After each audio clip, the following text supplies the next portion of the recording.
Hello from Hollywood. I'm Martin Grove, welcoming you to our Screendollars podcast, Boxoffice Autopsy.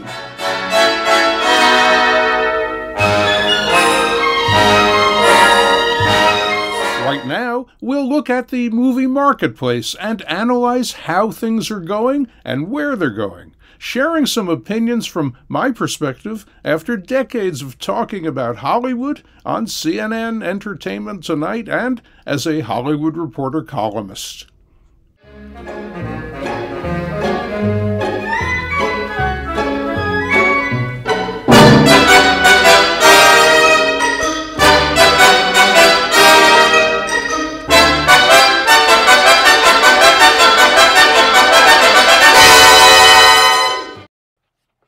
We start today's box office autopsy with a question.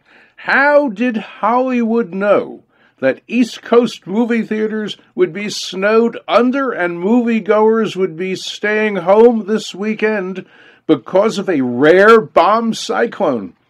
The studios were lucky they had no wide releases opening. Of course, they weren't actually very smart at all. Throwing away the last weekend in January was anything but smart, as there was money to be made. Had Sony Marvel kept Morpheus on January 28th, where it was tracking through the roof, we'd be talking about how under 25 men were braving a nor'easter to see Jared Leto as Dr. M. When Morpheus finally hits cinemas April 1st, spring weather should be here, unless March goes out like a lion. With no new openings, Sony Marvel's Spider-Man No Way Home easily held on to first place in weekend 7, with $11 million off only 21%.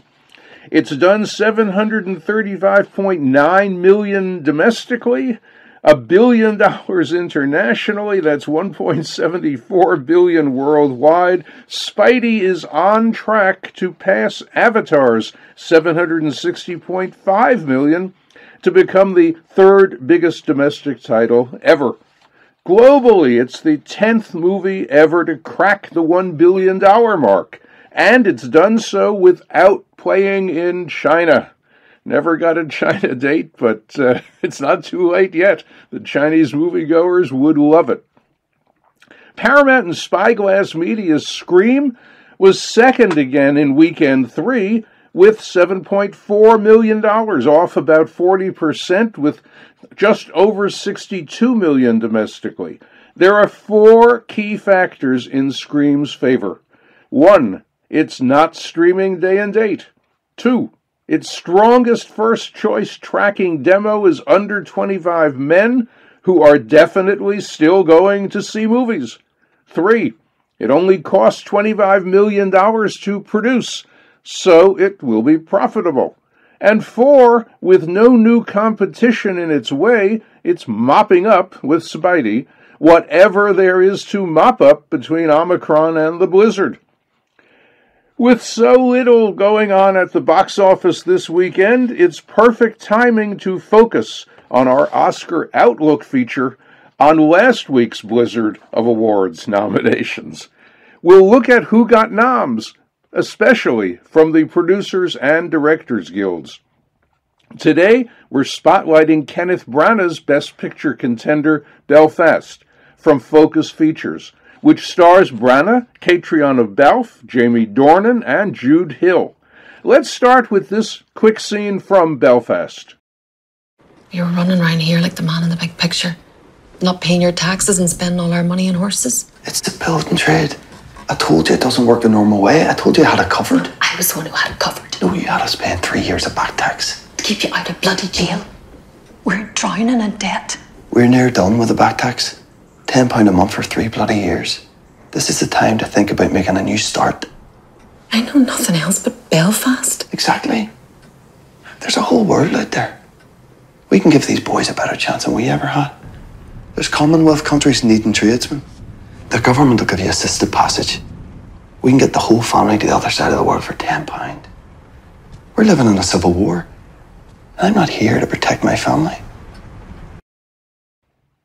Belfast is Kenneth Branagh's black and white look back at his own childhood days in Ireland, with some true-life events used in the screenplay which he wrote.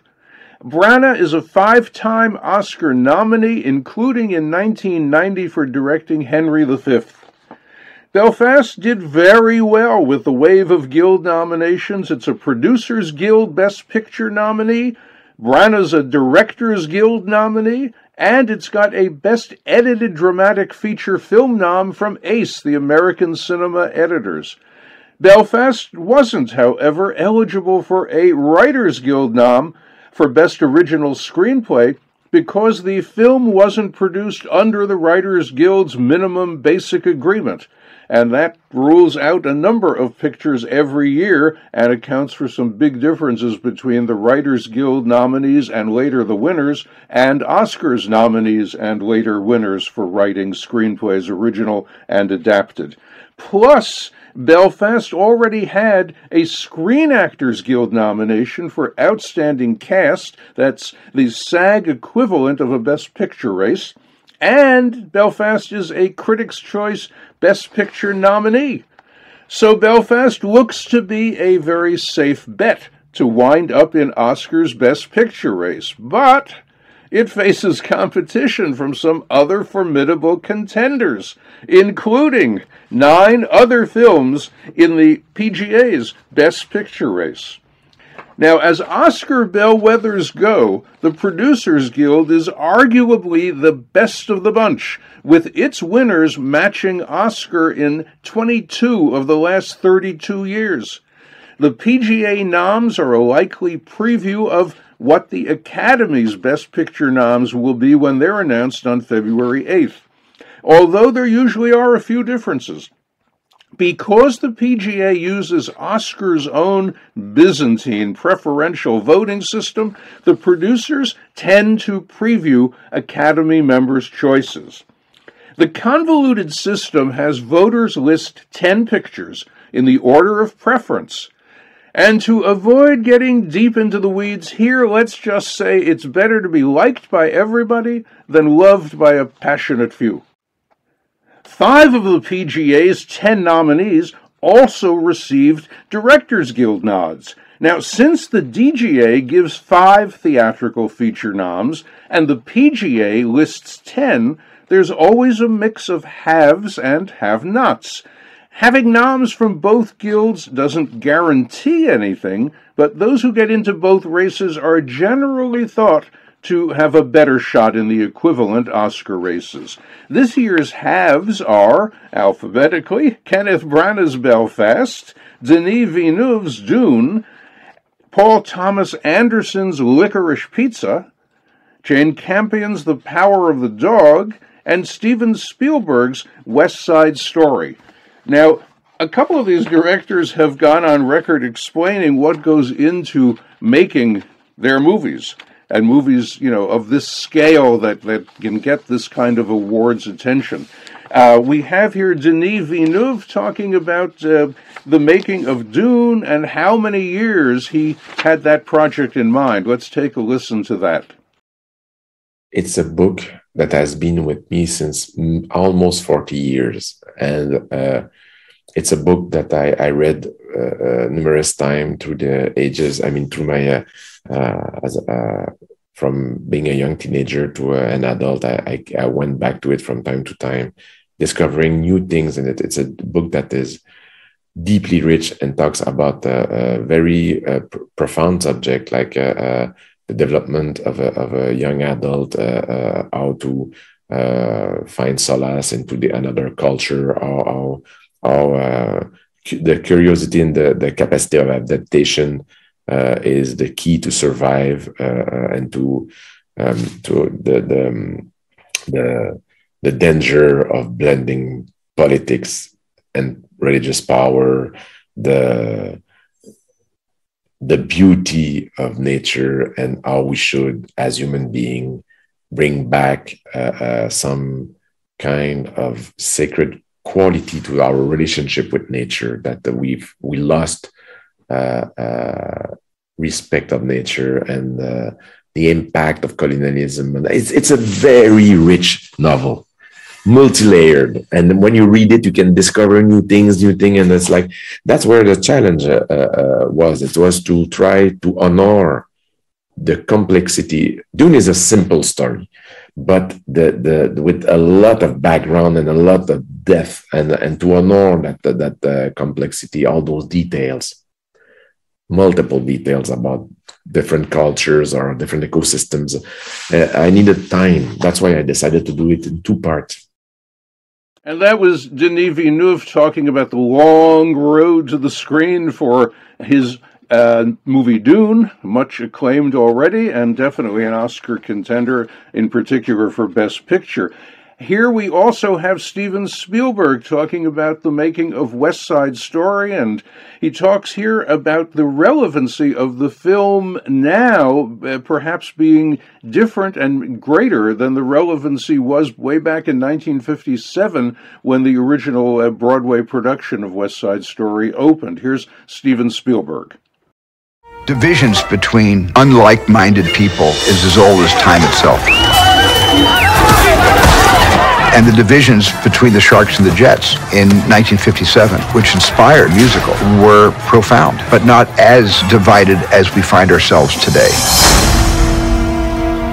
It turned out in the middle of the development of the script, which took 5 years, things widened, which I think in a sense, sadly, made the story of those racial divides, not just territorial divides, kill the lights, more relevant to today's audience than perhaps it even was in 1957. One of your own kind, stick to your own kind. It's such a profound story. It speaks to every generation. I'm not Puerto Rican. Is that okay?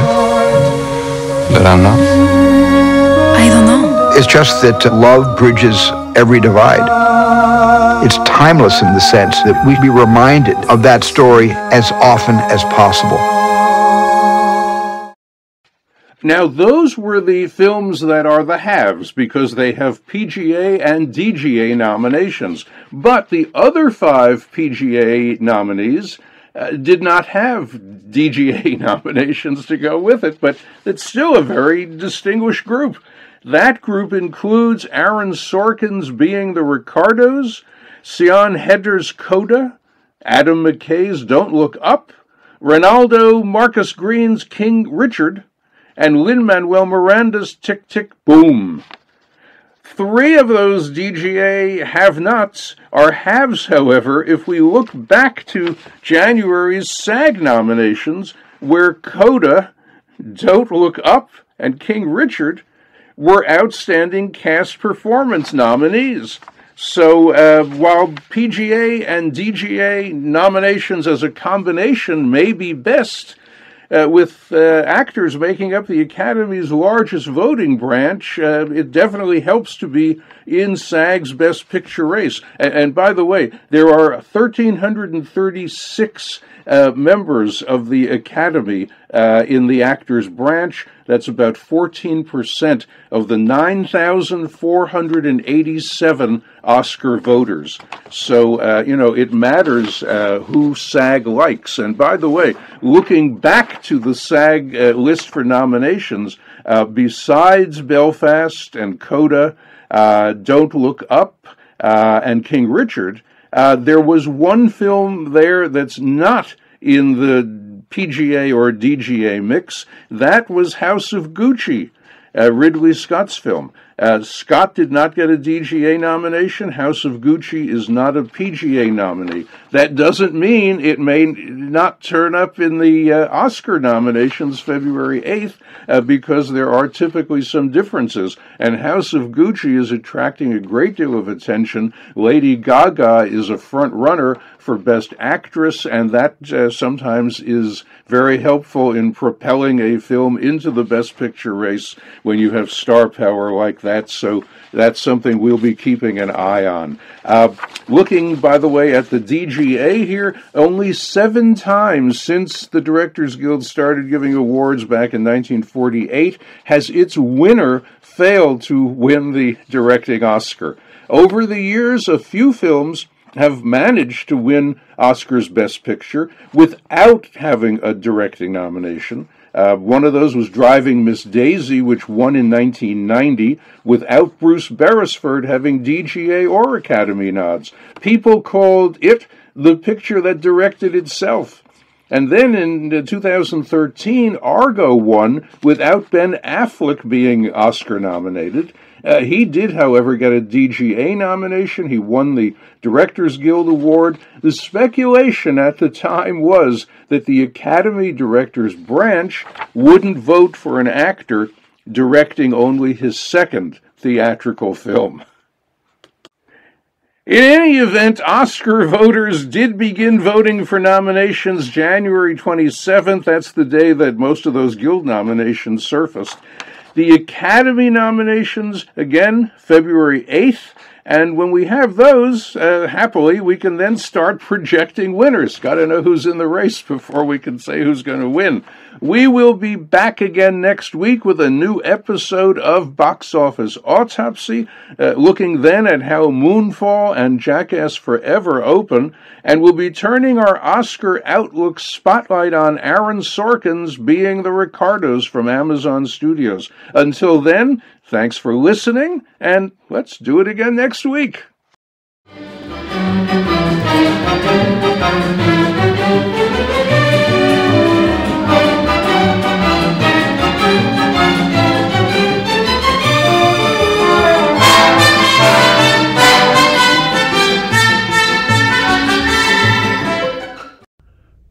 Time now for our film flashback look at what was happening in Hollywood right around now, way back then. Let's set today's time travel dial for February 3rd, 1960. Federico Fellini's classic La Dolce Vita, which premiered in Rome February 3rd, 1960, put Marcello Mastroianni on the road to international stardom. But if Dino De Laurentiis had had his way, Paul Newman would have played the gossip columnist prowling the Via Veneto. De Laurentiis, who produced Fellini's La Strada in 1953 and Nights of Cabiria in 1956, had a falling out with Fellini over casting the role of journalist Marcello Rubini. De Laurentiis thought Mastroianni was more a family man than a ladies' man. Fellini felt Newman was wrong for the part. Then De Laurentiis proposed Gérard Philippe, who just starred in the 1959 French hit Les Liaisons Dangereuses. Fellini disagreed, and De Laurentiis moved on. Fellini had thought Silvano Mangano would be perfect as Maddalena, the film's beautiful, excitement-seeking heiress. De Laurentiis had been married to Mangano since 1949, and they had 4 children, including film producer Raffaella De Laurentiis. They divorced in 1988. Mangano, who starred in Bitter Rice in 1946, was reportedly romantically involved with Mastroianni earlier in her career, before marrying De Laurentiis. As Maddalena, Fellini cast Anouk Aimée, who also starred in his next film, 8½, in 1963, and was a Best Actress Oscar nominee in 1967 for Claude Lelouch's classic romantic drama, A Man and a Woman. Fellini made the right casting decisions. His critically acclaimed drama won in 1960 the Palme d'Or at Cannes and Italy's Donatello Award for directing. Dolce received 4 Oscar nominations for directing original screenplay, art direction, and a win for costume design, black and white. But amazingly, no Best Picture nom. Filming began in Italy March 16, 1959, for about 5 months. One of Dolce's most famous scenes takes place at night at the Trevi Fountain. It was shot during a very cold week in March, when, according to Fellini, Anita Ekberg, playing a Hollywood star visiting Rome, stood for hours in the fountain's icy water wearing an evening gown. Mastroianni wore a wetsuit under his clothing and was so cold He's said to have downed a bottle of vodka to get through the scene. Besides being remembered as a movie masterpiece, Dolce has another claim to fame for inspiring the word paparazzi. The term comes from Rubini's photographer's sidekick, Paparazzo, who co-screenwriter Ennio Faiano named after the character Signor Paparazzo in a long-forgotten 1901 novel by the Ionian Sea.